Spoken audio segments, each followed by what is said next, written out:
kanilang tagapagturo. Bigyan mo pa po siya ng burning desire, Panginoon, para po ibahagi ang nalalaman niya sa inyo at kung karanasan niya sa inyo sa paglilingkod sa iyo sa mga batang ito, Lord. Maraming po salamat. Pagpalain ko rin po ang mga kamay na nangangalaga sa mga batang ito at lahat ng nagmamahal sa kanila. Maging pagpapala sila sa lahat ng mga tao at ilang mga kasalanan. Sa pangalan po ni Jesus, ito ang aming nagkakaisang panalangin. And everybody say, Amen. God bless you po.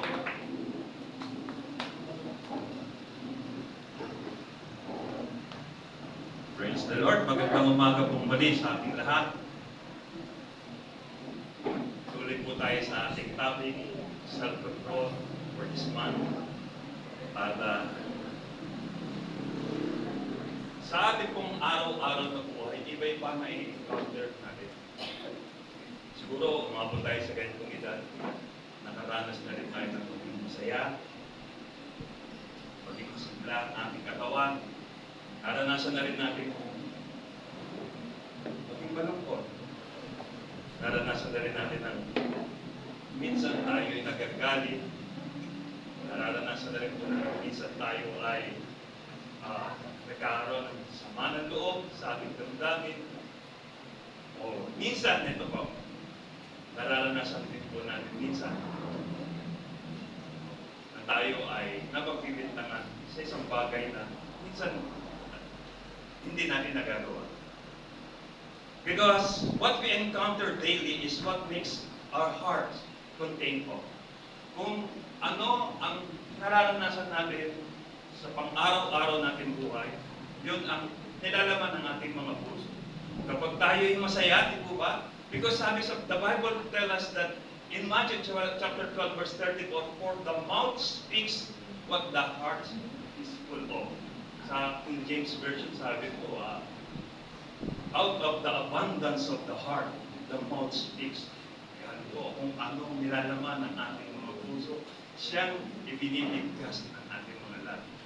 Kaya kapag tayo masaya, punong-puno ng magandang salita ang ating nababanggit.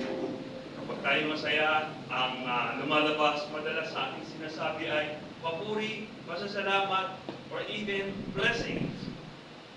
Pero minsan kapag tayo ay malungkot or something, meron tayong sama na loob or galit tayo, ang laman ng puso natin minsan minsan nakakalungkot na pakinggan, pero ito yung nangyayari, minsan nakakabigay tayo ng paninira, panlalait, sumpa, and even accusation. Naranasan na po ba natin na tayo ay napagbintangan, lalo na sa isang bagay na hindi natin ginawa? And how do you feel? Kung how do you react kapag nung naranasan nyo na napagbintangan kayo? Napagbintangan kayo sa isang kasalanan, hindi nyo naman ginagawa. Ano ang pakiramdam ninyo? Sa oras na to ang ating mensahe, may kinalaman about sa accusation in English. Sa Tagalog po yung pagbibintang. O nakaranas na rin po ba tayo minsan pinagbintangan natin ang ating kapwa? Yeah. Allow me to share to you these passages na may kinalaman sa Bible regarding sa pagbibintang. Alam natin maraming mga karakter sa Bible na napagbintangan sa mga kasalanan hindi naman nila ginawa. And one of this is Ishbosheth, si Abner. So allow me to share this passage to us and keepers po natin. May I request again, for the fourth time, tayo po lahat ay tumayo. At basahin po natin sa 2 Samuel chapter 3 verse 7. Tagalog po para mas lalo po natin maunawa. Ayan, praise God. Sabay-sabay po tayo, 2 Samuel chapter 3 verse 7. Isang araw, inakusahan ni Ishbosheth si Abner. Bakit mo sinitingan ang isa sa mga asawa ng ama kong si Saul? Ang tinutukoy ni Ishbosheth ay si Rispa na anak ni Aya. Ang Diyos po magpapala sa kanyang mayamang salita. Sandali po tayo po at manalangin at atin pong patuloy na damahin ang masaganang presensya ng Diyos sa ating piling. Panginoong Diyos, kami nagpapasalamat sa iyo. Isang pa sa napakalaking pribilehiyo na kami ay dadako sa kabanalan ng iyong salita. Panginoon, idinadalangin po namin, kaya maging karapat dapat kami tagapakinig upang ito ay amin din kung may sa pamumuhay o Diyos. Idinadalangin po namin ang malayang pagkilos, ang pakikisalamuha ng Santong Espiritu sa aming pagpiling o God. At malaya po siya magpahayag ng kanyang kapangyarihan. Even the miracles, yung himala niya, Panginoon, sa buhay ng bawat isa, na makapagpapabigay sigla sa aming pananampalataya sa iyo. At sa dalangin po namin habang kami ay nakikinig ng Diyos salita, Lord God, patuloy ka po daw ang maparangalan, mapapurihan, at ikaw lamang po, Diyos, ang aming maitaas. Sama-sama namin binawaksi, tinataboy, binawasan ang anumang likhang partisipasyon ng kaaway sa pangalan ni Jesus. In the name of Jesus. Lord God, bisan pa sa pag-aaral namin ng iyong salita, ikaw lamang po ang nais naming maparangalan at mapapurihan at matakilan. Sa pangalan po ni Jesus, ito po namin nagkakaisang panalangin. And everybody say, Amen. Amen.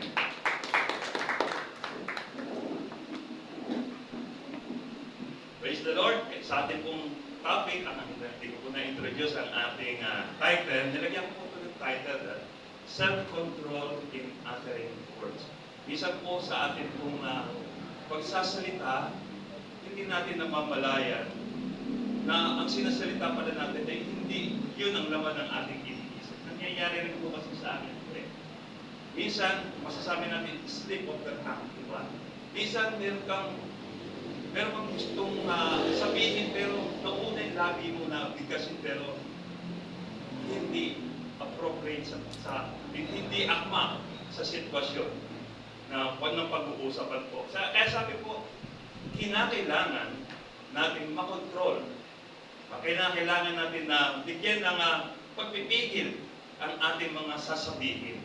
Paano parang ito po yung ating paksa ngayon. Sa other term po nito, yung self-control in uttering words means magpunos pili ka sa pagsasalita. Or other term is huwag magpadalos-dalos sa pagsasalita.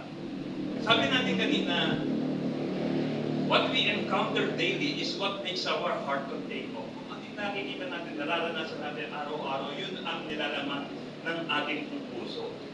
Madalas sa ating sasalita, nakakapagbigkas tayo ng magpapuri, pasasalamat, or even pagpapala. Pero sometimes, kapag when things get worse, kapag tayo ay malungkot or nagagalit, lalo na pag nagagalit, yung salita minsan nabibigkas mo ay hindi mo gusto mong sabihin na na-i-release mo na nakapagsakit ng kalooban ng tagapakinig mo. Kaya dumarating yung time na minsan pag na-realize mo, pag nag-subside na yung galit mo, nakakapag-create ito ng guilt sa iyong puso. Minsan ganito nangyari po sa ating konteksto. Si Abner po ay isa sa mga, sabi po, si Abner is the cousin of King Saul. Si King Saul yung kauna-unang hari ng Israel na sinundan ni ikalawang naging hari si King David. Pero dito muna tayo kay King Saul. Si Abner is the cousin of King Saul and the loyal commander-in-chief of his army. Loyal. Then all of a sudden, yung anak ng pinipiling ko ng hari. Kasi during this time, namatay na po si Haring Saul. So, walang hari. At yung etong si Isboset, siyempre siya yung anak ni Haring Saul na successor na siya dapat na pumalit. Subalit, wala pang kasanayan sa digmaan, sa larangan ng digmaan. Kaya po, yung commander-in-chief, pero hindi po ito nag-military junta, no? Kundi siya po yung nag-take charge sa in battle, no? Siya yung command, siya yung namumuno. Pero hindi po niya inagaw yung kingship. So, then all of a sudden, kapag siya nagtingkod, sabi niya sa verse 8 po, no? Just the next verse, sabi, naggalit si Abner sa sinabi ni Ishboset. Si Ishboset, ngunit ito po is anak o successor ni King Saul. Sabi niya, kaya sumagot siya, iniisip mo bang pinagtaksilan ko ang iyong ama at tumakampi ako sa Juda? Mula pa noon, matapat na ako sa iyong ama, sa pamilya niya at mga kaibigan at hindi kita ibinigay kay David. Pero ngayon, inaakusaan mo akong nagkasala dahil sa isang babae. Alam niyo po kapag ikaw, sa panahon ng Israel, ng panahon dati, kapag ikaw ay naakusahan na nakikiapid o yung may asawa ay you're guilty of adultery, dinadala ka sa plaza. And then, white stoning ang gagawin. So, etong royal commander na to, in chief ni King Saul, ay inakusahan ng gano'n. Kaya siyempre, ano pakiramdam yun? No?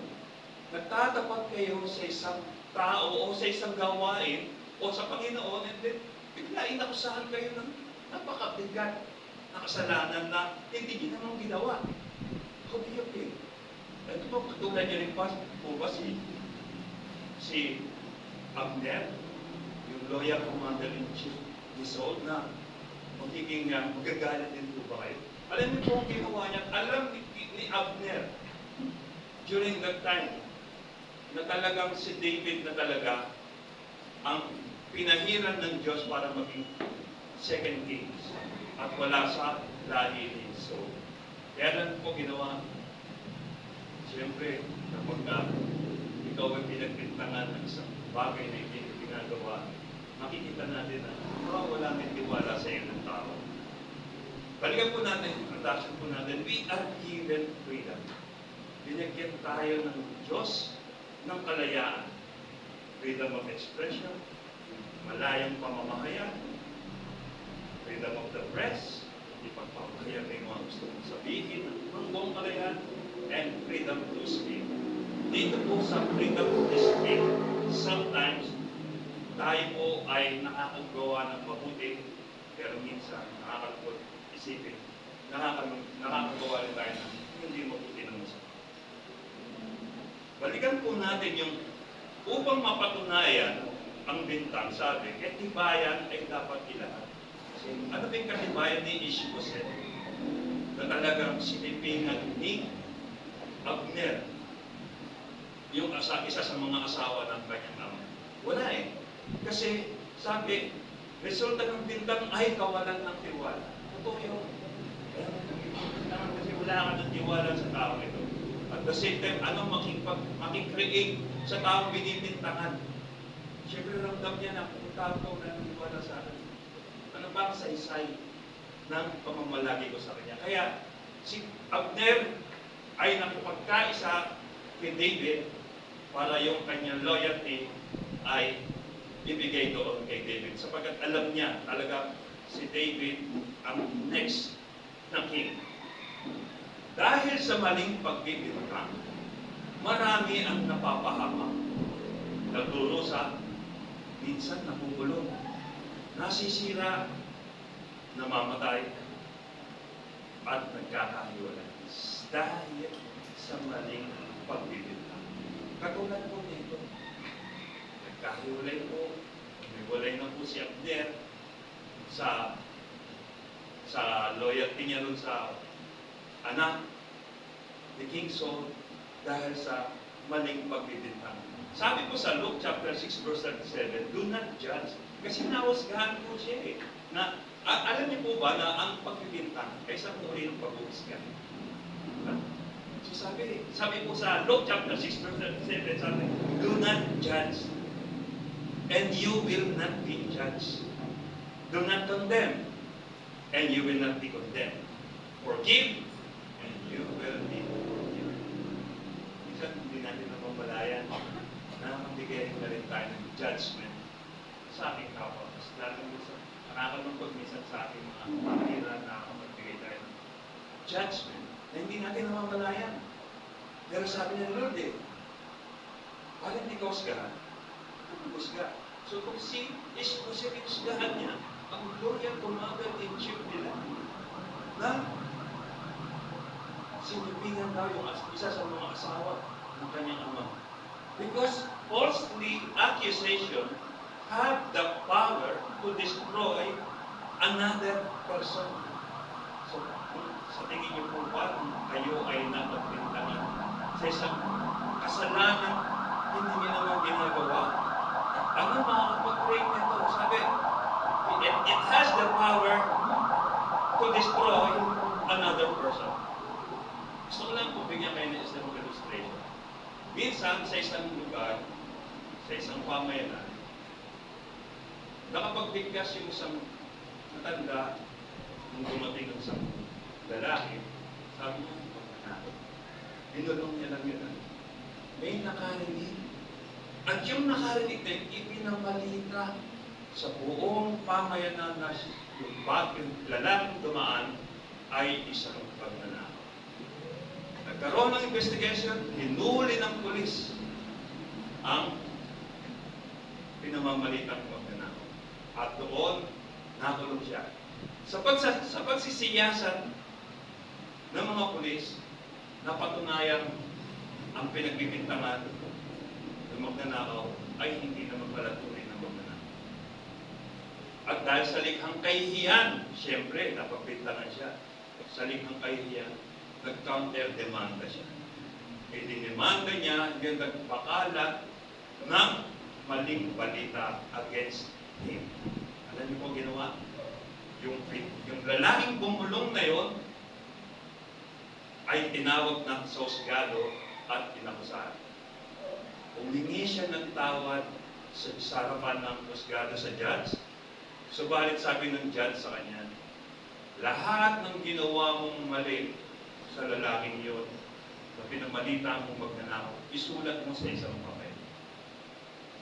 So, isinulat niya. Ngayon, nung naisulat mo na, punitin mong maraming punit. At paglabas mo, pagsakay mo sa sasakyan, sa bintana ng iyong sasakyan, habang umaandar, itapon mo ang mga pinagpunit-punit mo papel. At bukas bumalik ka sa akin, sabi ng judge. Kinabukasan bumalik yung lalaki at sabi ng judge, ngayon, yung itinapon mong papel, buuin mo ulit magsama-samay. Sabi ng lalaki, napakahirap naman po ng pinagagawa. Alam mo pa po ba kung saan po makikita yung mga papel? Ganyan din ang ginawa mo sa tao. Pinaratangan mo na. Dahil hindi mo na may kabalik yung kasiraan ginawa mo sa atin. So ganito po sa atin.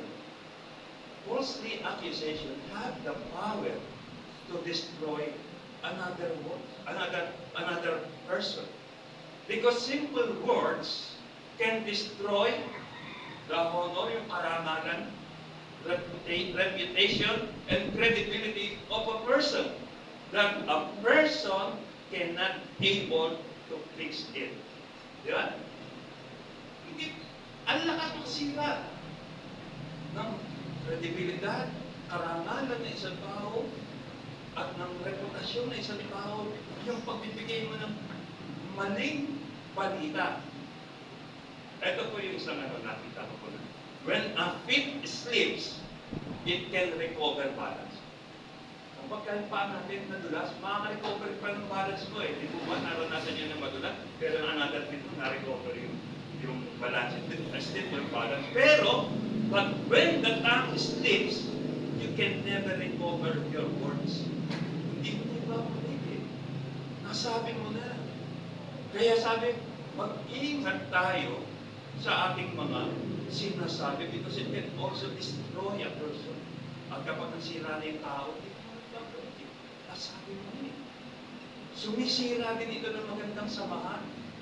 And even yung pamilya at lipunan. Yung maling pagbabalita, yung maling pagbigkas ng ating mga labi. Ngayon, ano ba yung basihan natin para tayo ay magbintang sa ating kapwa? Meron ba? Hindi pwede yung hearsay lang eh. Kasi sinabi niya, nakita ka raw niya, hinalikan mo raw yung babae. So, hindi pwede yun eh. Ano bang klaseng halik? French kiss? O yung halik ni Udas? O yung friendly kiss? May sinasabi kayo sa Bible eh. Magbatian kayo ng banal na halik. O, di ba? O hindi, nabasa ko sa text. That I love you siya. Sa babae. Dito nga sa atin, lahat tayo nag-I love you. Amen po ba? Oh, I love you with the love of the Lord. Di ba? Basihan ba yun para sabihin mo, sirahin mo lang, honor, reputasyon ng isang tao? Hindi pwedeng hearsay, hindi pwedeng chismis, hindi rin pwedeng sa pantaha, kutob, suspecha, o hinala. Hindi ko mapipresent sa usgado yan. Ngayon, kapag ito pinagkalat mo na, sira mo yung tao at tulad ng taong pinaratangan ng magnanakaw, di ba? Madali ang magbintang. Paano kung mali ang bintang? Hindi pagdating ng araw. Pag nagka-bookingan na, lalabas na yung katotohanan, yung mali mong binintang, yun ang pupusin sa iyong pagkatao. Alam, i-share. Meron po akong kaibigan ng high school ako.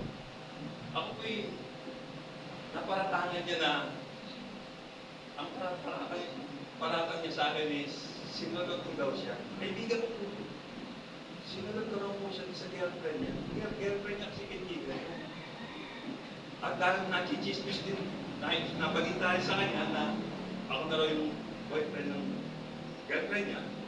So, pinaratangan niya po. Pero alam niyo po ginawa ko, nanatili pa rin ako sa pakikisama sa kanya. Although, pag dumarating yung time na lagi niya sa grupo namin, sa barkada namin, lagi niya sinusumbat, sinulog ko siya.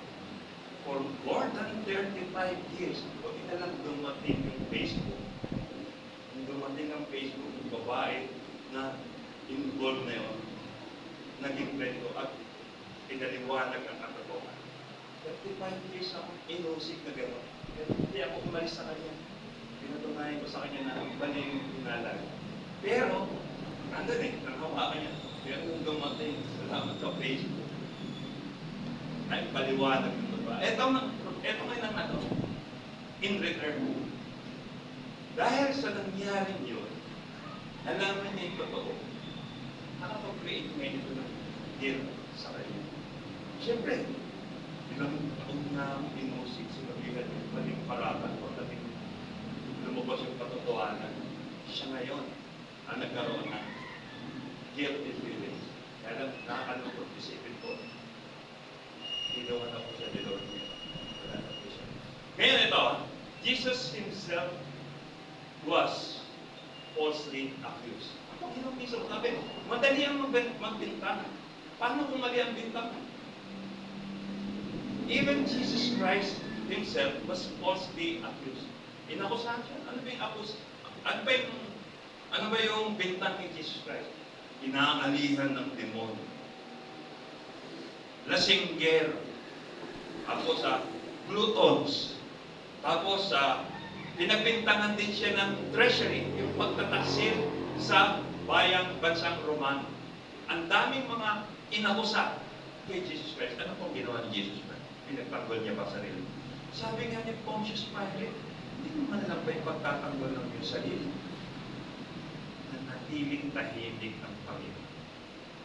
So masasabi natin dito, sa pananahimik, it brings justification. Minsan, mas magandang sumagot ka na lang sa pamamagitan ng pananahimik kung ikaw ay pinananatagan ng hindi tama. Sapagkat, lalabas at lalabas din ang katotohanan pagdating ng araw. Because accusation, a charge or claim that someone has done something illegal or wrong. Ito yung akusasyon. Yun daw po yung pagpaparatang sa isang tao na gumawa ng mali. Sabi, balikan po natin another one, be careful to your words. Be careful to your words. It can only be forgiven. Mapapatawad ka, but not forgotten. Maaalala pa rin pagdating ng araw. Before we accuse, we must be very careful to have all the facts and details. Kaya, dapat meron talagang sigurado ka na before you accuse. Kasi pagdating ng araw, mali pala yung paratang mo. Mas mabigat ang balik sa iyo pagdating ng araw. Makakapag-create ng napakalaking guilt ito sa iyong isipan, sa iyong pagkatao. And to make an accusation in a way that, sabi po rito, no? Before we accuse, we must be very careful to have all the facts details and to make an accusation in a way that focuses on righting the wrong, not on destroying the accused. Dapat daw po, kung tayo ay mag-aaksa, ito yung accused na dapat yung mali, itatama ko. At hindi sisira ng pagkatao ng tao, binibintangan ko natin. Because God knows all motives and He will bring justice to the guilty in this time. In this time. So, alam ng Diyos ang lahat eh. Ano ba motibo mo? Bakit siya pinaparatangan? Ano ba motibo ni Ishbosheth kay Abner? O baka nagiging trend itong si Abner sa kanya na baka akala ni Ishbosheth ay aagawin ang pagiging kingship ni Abner, yung loyal commander ni King Saul. Kaya, dapat, siguraduhin mo, ano ba yung motibo mo, bakit mo binibintangan ng isang tao? Kasi alam ng Diyos yan. Hindi mo may tatago yan.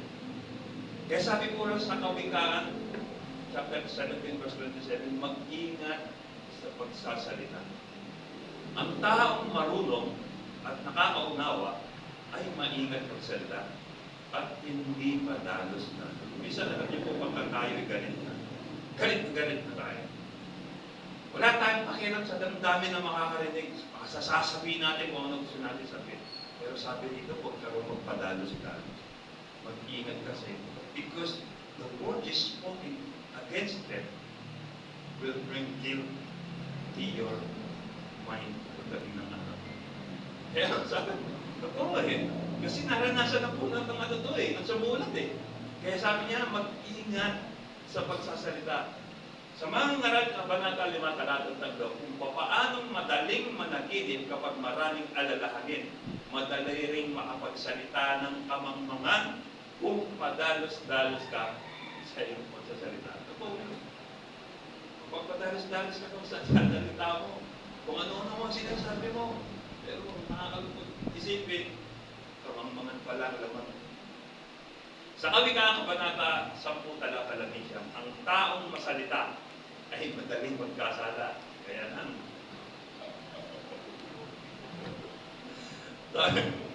kaya paalala sa mga taong masalita, yung mga taktak ng taktak, ang taong masalita ay madaling magkasala. Ang tao namang marunong ay pinipigilan ang din. Nasabi ko pa dito pagkaya, nagdetalya, dire-diretso. Ganda rin eh. Pero ano nang naman, for fun lang po. Anyway, sabi ko, dito po tayo sa application po natin.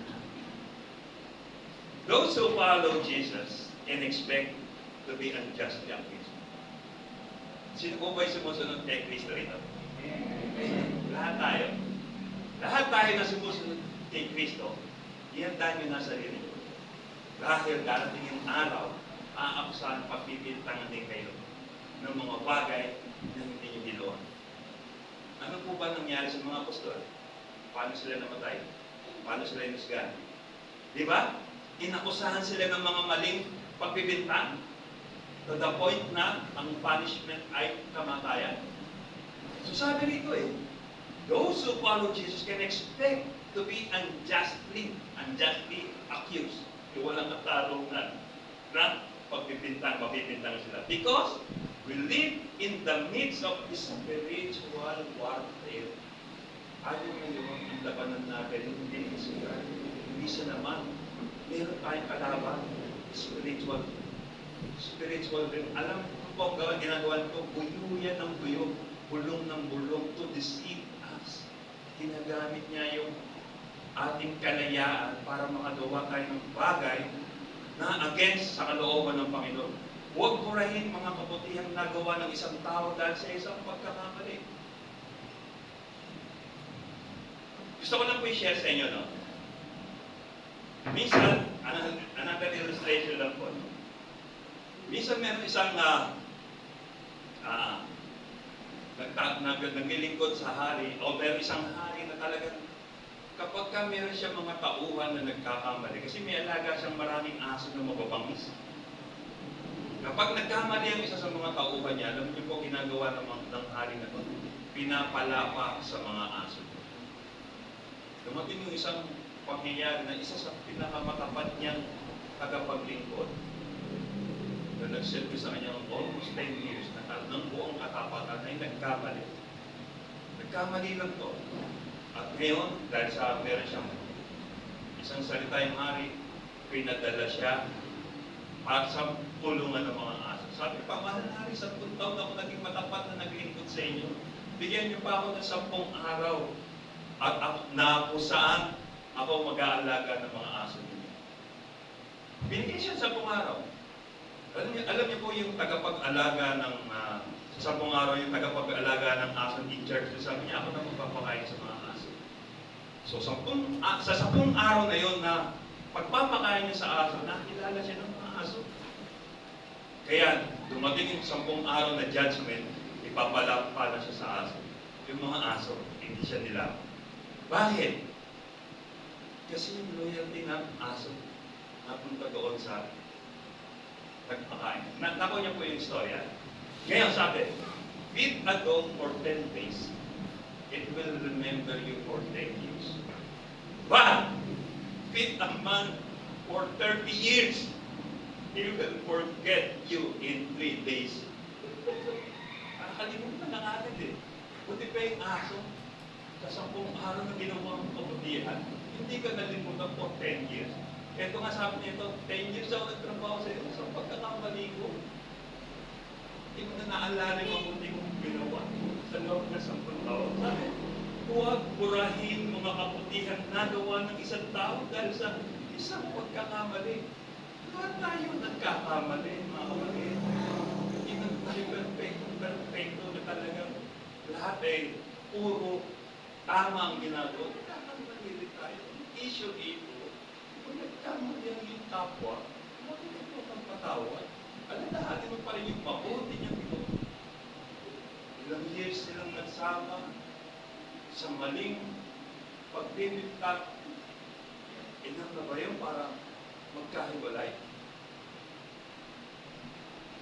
Alam mo, dumating kasi yung pangyayari sa buhay namin mag-asawa. Minsan may nabasa yung misis ko na, minsan sa text ko, sa text, may isang ligaw na text na ginawa ko naman, in-entertain ko naman. Nakipagpalit na naman ang text to the point na medyo iba na ang relationship na pinag-uusapan.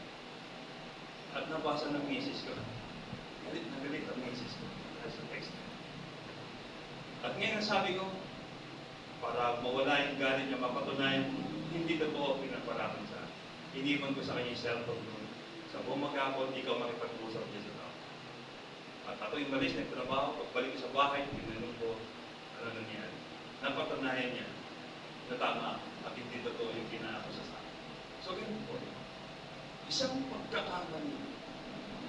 Naisip ko kasi during that time, yung pagkakamali ko yun, ang nangasira sa pamilya ko, parang maging broken family ko. Pero although na pa rin point sa desire ko na buo, at manatiling buo pa rin. Kung ito may paghirapan ko, okay lang. Pero sa isang pagkakamali, sapat na ba yung basayan para yung tagal ng pinagsamahan mapupunta na sa wala at mabubuo ang galit, muhi sa puso ng bawat isa. Sabi ulit po, no, makinig mo yun ng 10 araw yung aso at hindi ka niya malilimutan sa loob na 10 taon. Subalit, ang tao, kahit 3 taon ka pa, nagtrabaho rin lang sa 3 taon ka pa naglingkod ng buong katapatan, sa loob ng 3 araw, kakalimutan ka, or even 1 day, kalilimutan ka.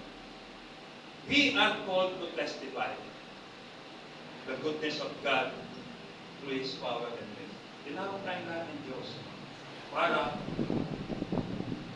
patunayan sa mga taong hindi sumasampalataya ang kabutihan at habag ng tao sa lahat. Yun.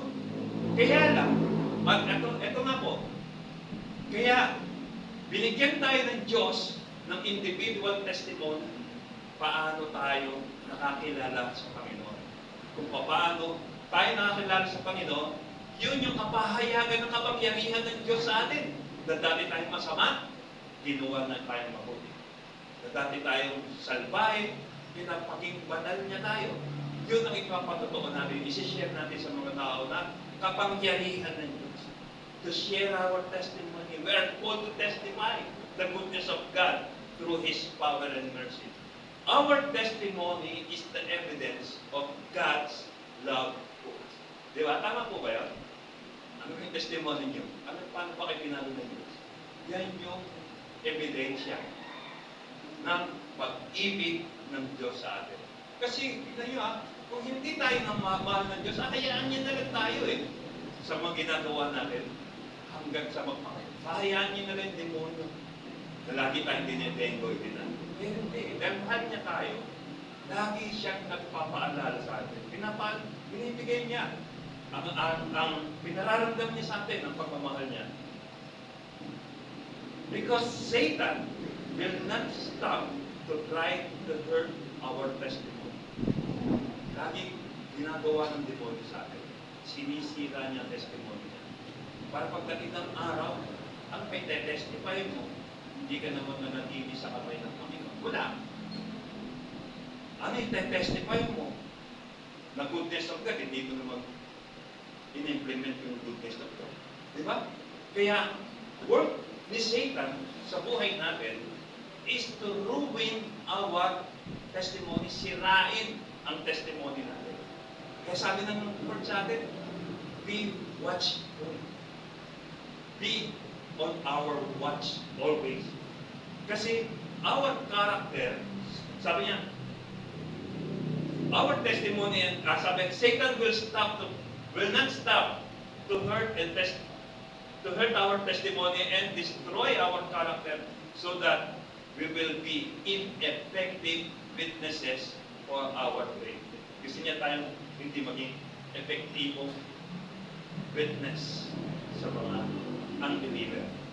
He will try to make us doubt our faith, our salvation, or our acceptance to God. Minsan dumating pa sa buhay ninyo, ligtas nga ba? Sabi niya, minsan dumating pa sa buhay natin yung nagdududa tayo. Totoo ba may Diyos? Kasi yung mga ganong bagay, ligtaan ng demonyo. Para i-create change doubt sa atin. At kapag tayo nagkaroon ng mga atheist, walang paniniwala sa Diyos. Yun ang work niya. O wala ang pananampalataya natin sa Diyos, o wala ang relationship natin sa Diyos. Kaya mag-ingat po tayo. Because Satan or the devil is the accuser of the brethren day and night. Siya yung laging nagpipintang sa atin. Siya yung laging sumisira o siya yung laging nambubuyo sa atin na magkasala at huwag gumawa ng kalooban ng Diyos. Sabi po dito sa 1 Peter chapter 5 verse 8, be clear-headed. Dinawin natin ating isipan. Keep alert. Your accuser, the devil, is on the prowl like a roaring lion seeking someone to devour. Sabi mo, ingat daw po tayo sapagkat ang ating kaaway ang demonyo, Satan, ay isang parang leong umaatungal, naghahanap ng kanyang masisira.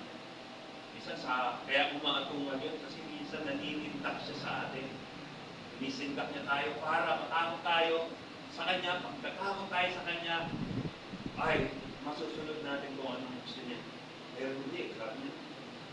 The next verse tells us, resist the devil and he will flee from you. Palayasin niyo sila at lalayo sila sa mistake. In our conclusion, what do your words reveal?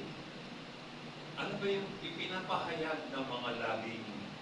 Sa ngayon, o sa mga nagdaang mga araw, o sa mga darating pang mga sandali sa buhay natin, ano ba ang laman nito? Sabi, blessing, blessing, or curse, or accusation, pagbibintang, katulad ng ating topic ngayon. Sabi mo sa Mateo, Kabanata 7, Talata 3, bakit mo pinupuna ang munting uwing sa mata ng kapwa mo, pero hindi mo naman pinapansin ang malagroso uwing sa mata mo? Ito madaling salita, ibig sabihin nito, bakit mo sinadjudge sa iyong kapwa? Bakit hindi mo i-judge sa sarili mo? Ano ba ang nagawa mo sa Panginoon? Ano pa ba ang pwede kong gawin sa Panginoon? Hindi yung kung ano ang nagawa niya. Naalala niyo po ba yung parang po yung kwento ng Panginoong Yesus na minsan may dalawang tao na nalangin sa temple. Yung isa ay magnanakaw, yung isa ay makasalanan, yung isa ay pariseo. O yung pariseo, ibig sabihin yung ito yung nagtuturo ng mga kabanalan kung sa madaling salita natin eh. Ito yung mga pastor, o yung mga pare, o yung mga leader of the church. Minsan dalawang ito naglalangin. Sabi ng leader of the church, sabi niya, Panginoon, ako'y nagpapasalamat sa inyo sapagkat hindi mo ako'y ginawa. Nanakaw, kasalanan, makiapid, katulad ng taong to na makasalanan na kasama niya. Ako'y nagtatides, grina, nagbibigay ng ng gumagawa ng mga kabanalan. Kaya sabi niya, ito naman prayer ng mga kasalanan ng Panginoon, patawarin mo.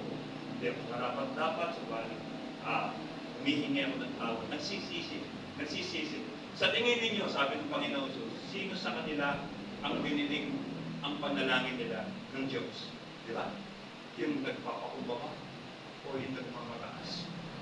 So ito po sabi natin, huwag natin tingnan ang kamalian ng ating kapwa. Tingnan natin yung sarili natin.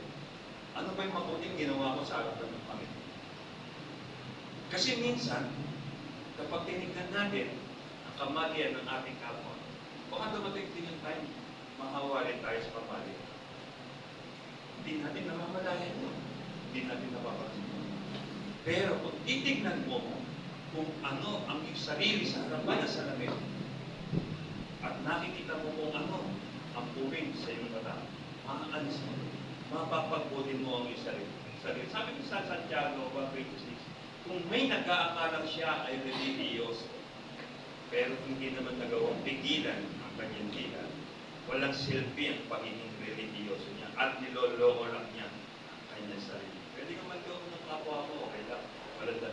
Ako medyo okay po. Pero kung sarili mo na niloloko, malalaman, mas mahirap. Sarili mo, lolokohin mo. In 1 Peter chapter 3, verse 16, sabi, keeping a clear conscience, so that those who speak maliciously against your good behavior in Christ may be ashamed of their slander. At isinasabi ko po sa inyo kanina, paano kung sa pagbibintang natin, mali pala ibinibintang natin? Wala na, nandun na yung damage eh, nakasira na tayo eh. Di ba? Kasi sa nakikita sa mga kinakaunselan ko po kasi ngayon, mostly ngayon, yung mga may asawa, napagbibintangan yung kanilang asawa na unfaithful. Pero paano, anong basihan nila? Sa text? Sa hearsay? Wala, hindi mo mapipresent sa husgado. Kaya dapat, before you accuse someone, kumpleto ka ng detalye. Meron ka talaga na konkretong facts, ebidensya na mag-represent. Kasi kapag mali yung pagbibintang pagdating ng araw, ito yung magiging guilt no, pagdating ng araw.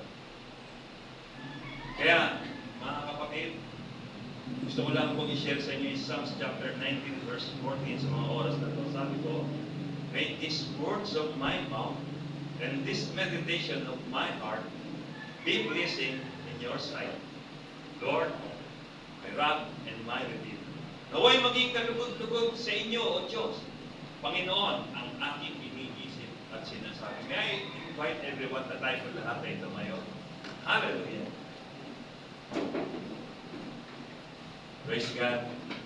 Let us continue to acknowledge the very presence of God in our midst. Damahin natin sa mga sandaling ito. Ang Diyos ay nasa ating piling. Nakikita niya ang laman ng ating mga puso sa mga sandaling ito. Maging laman ng ating isipan, alam niya kung ano to. Kaya mga kapatid, lagi po nating isipin, lagi po nating kulay-kulayin bago po natin bigkasin ng salita. Ito ba'y makabubuti? Ito ba'y makakatulong? Or ito ba ay makakapinsala? Hallelujah! Tayo po ay manalangin. Panginoong Diyos, kami nagpapasalamat sa inyo sapagkat you reveal the facts to us, Lord God. You reveal ang aming pong pagkatao sa harapan ninyo, Panginoon. Tulungan po kami not to judge other, Panginoon. Tulungan mo po kami na maging balanse sa pakikinig, maging balanse sa pagsasalita, maging balanse sa pagkilos, Panginoon, upang sa gayon, kami ay nakagagawa kung ano ang nais mo ipagawa sa amin. Sa gayon, nabibigyan ka namin ng parangalaw ka. Lord, right this very moment, Panginoon, alisin mo po sa puso namin na nakadikit kung ito man ay meron pang galit, kung ito man ay meron pang sama na loob, kung ito man ay meron pang mga negative things, Panginoon, that create our lips to speak, Panginoon, na against your words, O God. Patawarin mo kami. Cleanse us, Lord God. Panginoon, linisin mo ang mga puso natin. Sapagkat ito ang lalagyan ng mga nararanasan namin, Panginoon. Saya, lungkot, ligaya, galak, galit, Panginoon. Lahat ng ito, Panginoon. Tulungan mong masala namin upang sa pagbigkas ng aming mga labi, pagpapala ang aming mong may sasaysay, ang aming may babahagi, Lord God. Idinadalangin namin sa mga sandaling ito, continue to break us. Panginoon, continue, Panginoon, na durugin mo ang mga puso namin. Panginoon, lahat ng mga bagay na hindi kalugod-lugod sa iyo sa puso namin, kung alisin mo at muli mo kaming buuin according to your plan to us, Lord. And help us, Lord, to be more willing to serve you, Lord God, for the rest of our time, our life, O God. Maraming po salamat. Make this message, Lord God, to uttering self-control in uttering words, Panginoon, ay may sa pamuhay natin na mapagtunol namin tuwina bawat sasabihin namin, bawat iisipin namin. Sa gayon, ikaw ay aming mapaparangalan at mapapapurihan. Ito po ang aming nagkakaisang panalangin naman sa matamis at makapangyarihang pangalan ni Jesus. And everybody say, Amen. Amen.